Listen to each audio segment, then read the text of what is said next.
ये चाहता हूं कि हमारे मध्य उपस्थित हैं एक और हमारी तरह बहुत ही कम वजन के हास्य के धुरंधर कवि जो हमारे मध्य राजस्थान से आते हैं भरतपुर से। नाम भी उनका बड़ा अलग सा है, बाबूलाल दीगिया।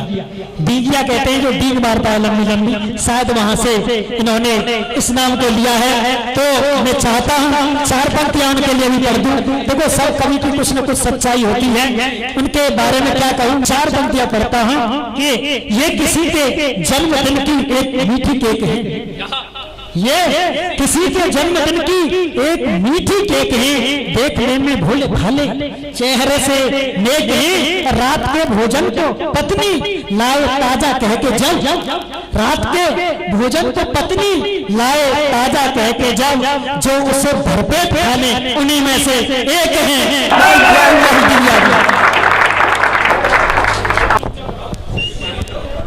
हाँ माइक ऊंचा करना आवश्यक है भाई, और आगे से थोड़ा कवि सम्मेलनों के माइक में दोस्त अगर कवित्री होती तो ये माइक अब तक आप ऊंचा आ करते, क्योंकि ये तो कवि है। क्या बात है, माइक वाले तुरंत लीजिए साहब। मैं बहुत सीधा साधा कवि हूँ, आप सबको मेरा प्रणाम। बिल्कुल सीधे हैं आप। मेरे भाई साहब जब जिस कवि को उठाते हैं, जब यही कहते हैं कि मैं अब उस कवि को उठा रहा हूँ। अरे भाई तुझे उठाना तो सीनियरिटी से उठाते, पहले पदम जी को उठाते, फिर मुझे उठाते, फिर लेकिन जिसने हमको उठाया, हम भगवान से प्रार्थना करते हैं हे भगवान इसको तू उठा। क्या बात है, क्या बात है। दूसरी बात और कहने जा रहा हूँ साहब, ये जितने कवि है ना सब पढ़े लिखे विद्वान कवि हैं। अच्छा, कोई शब्द डिग्री शुदा है, मैं मात्र 8वीं पास पढ़ा कवि हूँ। कोई शब्द ऐसे मेरे मुख से निकल जाएं तो आप मुझे माफ कर देना। माफ के अलावा मेरे करोगे क्या तुम? और ये जितने पढ़े लिखे कवि है ना, पढ़ लिख के ने कोई तीर तो मार ना लियो, कर कब तारे भाई मैं 8वीं पास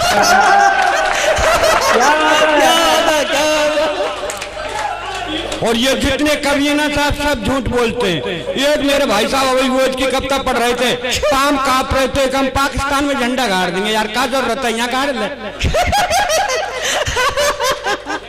ऐसे ही इनकी वोट की कविता सुन रही थी, इनकी धर्मपत्नी भाई साहब जो भोपाल से पधारे, इनकी पत्नी इनकी गोद की कविता सुन रही थी और ये पढ़ रहे थे कि हम धरा बदल देंगे, हम गगन बदल देंगे।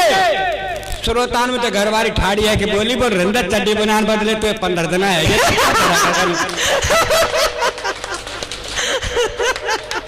तो साहब मेरी भी धर्म पत्नी ने कहा मेरे से बोल तेरी उम्र 60 साल की है, ये हाथ लिखना बंद कर दे।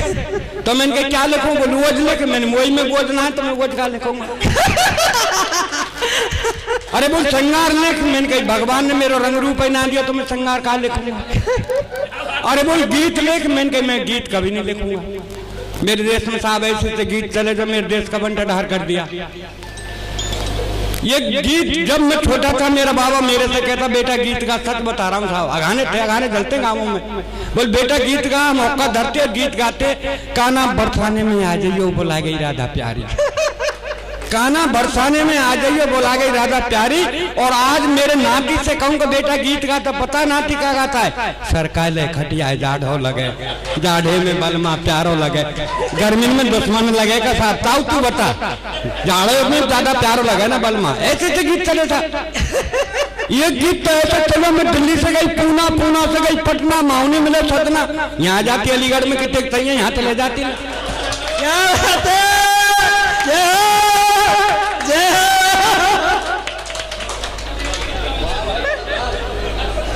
जय हो मेरे भैया की जय। ये गीत ऐसा चले साहब, बोल तू जहाँ कहीं होगी मैं सुनते सुनते आ जाऊंगा। मैं कुत्ता है का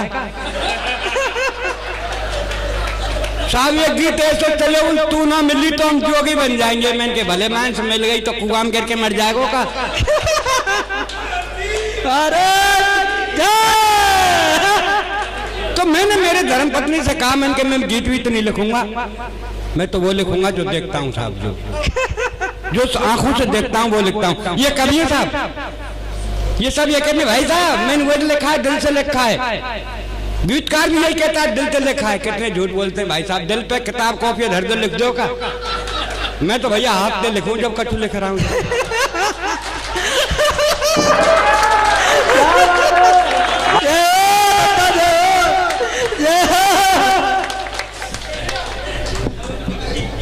जो लिखता हूं साहब मैं हाथ से। तो देखिए साहब, सुबह सुबह का वक्त तो मैंने कविता हाथ से लिखी है। सुबह सुबह का वक्त मस्जिद की अजान, मंदिर की झालर कितनी लगती है प्यारी। सुबह सुबह का वक्त मस्जिद की अजान और मंदिर की झालर कितनी लगती है प्यारी। और चाय का प्याला लेके मेरी चारपाई के पास खड़ी घरवारी बोली, अभी सुनते हो? अरे मैंने सुन रहा हूँ, बहरा नहीं हूँ। बोल क्या कहना है कह दीजिए। बोल मैं कब की खड़ी हूँ, लो चाय पी लीजिए। मैंने कहा सुबह सुबह का वक्त है, राम रहीम का नाम लेने दीजिए, इस चाय को 10 मिनट बाद दीजिए। राम रहीम का नाम लेने दीजिए, इस चाय को 10 मिनट बाद दीजिए। तो गुस्से में बोली कि 10 मिनट में तो ठंडी हो जाएगी। मैंने कहा कम वक्त, तेरी उम्र 60 साल की है गई, तू अब तक ठंडी ना है पाई।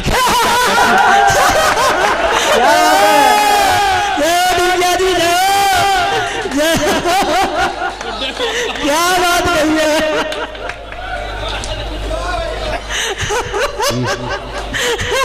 मैंने कहा कमबख्त तेरी उम्र 60 साल की है गई, तू अब तक ठंडी ना है पाई तो का चाय 10 मिनट में ठंडी हो जाएगी। भाई साहब इतनी कहने पर गुस्से में तेज कमरे से बाहर आके बड़े जोर से रोने लगी, भगवान से प्रार्थना करने लगी, हे भगवान मेरी ये कर्जी है, आगे आपकी मर्जी है, मेरे थोड़ा सा काम कर दीजिए, इस संसार से मेरे पति बाबूलाल डीगिया को उठा लीजिए, मुझे विधवा बना दीजिए। बहुत अच्छे। अच्छा साहब, मुझे विधवा चाह रहे हो बनाओ घरवारी, तुम खुशी में ताली बजा रहे हो यार, कम से कम यही जवान है। पर साहब इतनी सुनने पर अपन भी गुस्से में तेज बैग उठाया कमरे से बाहर। घरवारी बोली कहां जा रहे हो भट्टार? मैंने क्या आत्महत्या करनी है।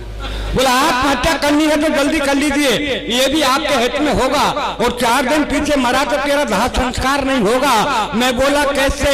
घरवारी बोली ऐसे कि मैं देख रही हूँ पर्यावरण का सीजन, और जब खाने पकाने को नहीं तो तुझे जलाने को कहां से लाऊंगी ईंधन तुझे।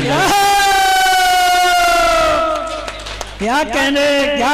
मैंने कहा तू मेरे ईंधन की फिक्र मत कर।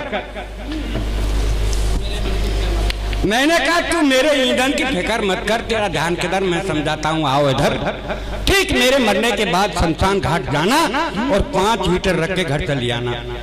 बेटे को समझाना, बेटे जाना, बटन दबाना, पापा को जला के घर चले आना। बोल ठीक है, तेरे मरने के बाद शमशान घाट जाऊंगी, 5 हीटर रख के चली आऊंगी, बेटे को समझाऊंगी, बेटा जाएगा बटन दबाएगा, तुझे जला के घर चला आएगा।